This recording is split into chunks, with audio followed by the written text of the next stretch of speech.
जहाँ डाल डाल पर सोने की चिड़िया करती है बखेरा, वो भारत देश है मेरा। उस भारत देश की बात हम करते हैं, वो इंडिया कहो, भारत कहो, हिंदुस्तान कहो, क्यों नफरत पैदा करते हो? नफरत जोड़ो, भारत जोड़ो। बहुत बहुत धन्यवाद सर। माननीय चेयरमैन सर, आज एक बड़ा ऐतिहासिक क्षण है। मैं भावुक भी हूं, क्योंकि कभी सपनों में नहीं देखा था कि इस सदन में हम आएंगे। वंदनीय हिंदू हृदय सम्राट शिवसेना प्रमुख श्रीमान बाला साहेब ठाकरे जी, उनकी कृपा और आदरणीय शिवसेना के पक्ष प्रमुख उद्धव जी ठाकरे साहब के आशीर्वाद प्रेरणा लेकर हम 2014 में यहाँ आए। जब आए तो मैंने वहां देखा पहले, क्योंकि मैंने वहां माननीय वाजपेयी जी को देखा था ऊपर से। मैं किसी यूनियन की लीडरशिप करता था और उनका वो त्यागपत्र शब्द आज भी मेरे मन में है। वो भाषण मैंने पूरे ध्यान से सुना था। उनके बहुत सारे वाक्य मेरे मन में है। सबसे बड़ा वाक्य मुझे उनका जो मेरे मन में ठसा हुआ है वो है, छोटे मन से आदमी बड़ा नहीं होता। और दुर्भाग्यवश हम किस माहौल में जी रहे वो अगर देखोगे, क्यों इसलिए बोला मैंने कि 2014 में जब हम चुनकर आए तो उद्धव जी ठाकरे साहब थे, बाला साहब नहीं रहे थे। उनकी वजह से हम आए। 2014 हो 2019 हो, हमारी पार्टी के नेता तो वही थे। उन्होंने टिकट दी, तब बाकी बातें, गठबंधन की बातें मान लिया, गठबंधन में आए। हमने कहते कि नहीं आए, हमारे पास उतनी दिलदारी है। लेकिन एक बात आज याद करना चाहता हूं कि बहुत सारे लोगों ने संविधान की बात की, तो मुझे याद है जब महाराष्ट्र में रहते सर, परम पूज्य भारत रत्न डॉक्टर बाबा साहब अम्बेडकर ने संविधान बनाया तो भाषावार प्रांत रचना बनाई। अब भाषावार प्रांत रचना बनने के बाद में मुंबई राज्य था हमारा, गुजरात और महाराष्ट्र बना 1960 में। उसके पहले बहुत कुछ संघर्ष हुआ। सीडी देशमुख एक हमारा कोहिनूर हीरा था महाराष्ट्र का, रायगढ़ जिला का, वो आईसीएस बने उस वक्त अंग्रेजों के जमाने में। लंदन में जाकर आईसीएस बनकर आए तो लोकमान्य तिलक जी ने कहा वो अपने स्वतंत्रता की लड़ाई में आना चाहते थे। तो लोकमान्य तिलक जी ने कहा भैया रुक, स्वराज्य मिलेगा तब हमें तुम्हारे जैसे लोग चाहिए। और रिजर्व बैंक ऑफ इंडिया के गवर्नर बने 1943 में, सत्ता के पहले।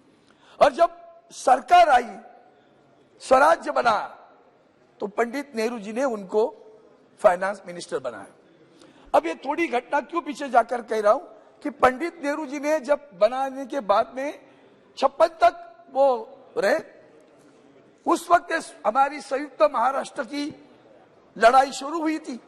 मुंबई के साथ महाराष्ट्र बनना है। इस लड़ाई में जब सीडी देशमुख साहब को लगा कि पंडित नेहरू जी हमारी बात नहीं सुन रहे, हमें न्याय नहीं दे रहे, चेयरमैन सर सीडी देशमुख साहब ने इस्तीफा फेंक दिया उनके पास कि मुझे नहीं रहना मंत्री बनकर। आपको क्या स्वाभिमान था देखो।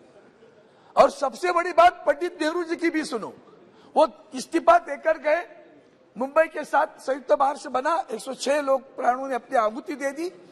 और जब जिस बात के लिए इस्तीफा दे दिया वो तो छोड़ा मंत्री पद, लेकिन पंडित नेहरू जी ने उनको NCAER का चेयरमैन बनाया, फाउंडर मेंबर बना दिया, यूजीसी का चेयरमैन बनाया।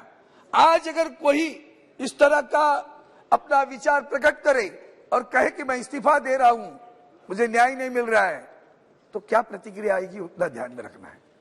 हमने स्वराज में दीदी कहता था सुषमा जी को, सुषमा जी के भाषण यहां बैठ के भी सुने, पहले भी सुने, अरुण जेटली साहब के सुने। हम भाग्यवान रहे कि एक छोटा टेक्सटाइल मिल के एरिया में रहने वाला छोटे परिवार का बेटा यहां आकर सांसद बना, आदरणीय मोदी साहब के सरकार में मंत्री भी बना, 5 महीना मंत्री भी रहा। तो दोनों सदन में जाने का सौभाग्य भी मुझे मिला, वहां भी जाए यहां भी जाए। लेकिन आज जिस तरह से आदरणीय प्रधानमंत्री जी ने सुबह जो बात की ना, वो सही बात है। बाकी राजनीति में ज्यादा नहीं जाना चाहता आज मैं। आखिरी दिन है, इस इमारत का आखिरी दिन है। वो उन्होंने माथा टेका था, वो भी याद है मुझे। लेकिन जिस तरह के माथा टेका था 2014 और 19 का समय बड़ा अच्छा था। 19 के बाद में हम जो सामने देख रहे वो इतना बुरा लग रहा है सर। महाराष्ट्र राज्य के निर्माण के बाद में भी जैसे उसी वक्त सी.डी. देशमुख साहब ने स्टेट बैंक ऑफ इंडिया बनाई, LIC बनाई, बाद में माननीय इंदिरा गांधी जी ने नेशनलाइजेशन किया, राष्ट्रीयकरण किया बैंकों का। ये सारे पब्लिक सेक्टर बने, आज उनकी हालत क्या है वो बुरा लग रहा है मुझे। हम उनको न्याय नहीं दे पा रहे। मैं यहाँ 9 बरस से ज्यादा कार्यकाल हूं, हमने टेलीफोन MTNL की, BSNL की हालत देखी है, अब तो वेंटिलेटर पे है। हम बचा नहीं पाए, उसका दुख है, दर्द है मेरे दिल में, वही सबसे बड़ी बात है सर। और बताता हूं कि बेरोजगार है, किसान है, महिलाओं के अत्याचार है, हम नहीं न्याय दे। एजुकेशन है, मैं बार बार कहता, प्रकाश जावड़ेकर जी कुछ कार्यकाल के लिए मंत्री थे, मैं कहा भैया आप हायर एजुकेशन पे ज्यादा ध्यान दे रहे हो, प्राथमिक अवस्था पे ज्यादा ध्यान देने की आवश्यकता है।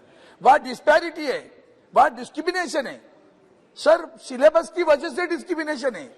आपका बच्चा SSC बोर्ड में पढ़ता है, मेरा SSC भी पढ़ता है, इनका CBSE भी पढ़ता है, चौथा और कई इंटरनेशनल बोर्ड में पढ़ता है, उनके सिलेबस अलग है। जब CT को एग्जाम देनी है तो कौन कच्चा रहा, आप ही जान लो। एटलीस्ट उस विषय के लिए भी 2 मिनट में खत्म करूंगा, इस विषय के लिए तो हमें न्याय देने की आवश्यकता है सर। मैं इतना ही कहूंगा, आज भी 2 चीजें मुझे बहुत बुरी लगती है। भ्रष्टाचार की लड़ाई, सही में हम भ्रष्टाचार के खिलाफ है, अंतर्मुख होकर देखना चाहिए। भ्रष्टाचारियों को सम्मान देकर हम लेते हैं, मंत्री बनाते हैं, ये अपने संविधान, ये अपने इस सदन के लिए अच्छा नहीं है सर। वहां जा रहे तो गलतियां वहां नहीं होनी, दोहरानी चाहिए। मैं इसलिए एक ही बात कहूंगा कि जैसे हमारे पास अभी आरक्षण की लड़ाई चालू है, OBC का आरक्षण है, मराठा समाज का आरक्षण है, न्याय नहीं मिल रहा है। हम बात कर रहे हैं सब, मराठी भाषा का अभी उनका दर्जा देने की बात आ रही है, अभिजात भाषा का दर्जा देने के लिए, वो भी नहीं हो रहा है, क्लासिफाइड लैंग्वेज का।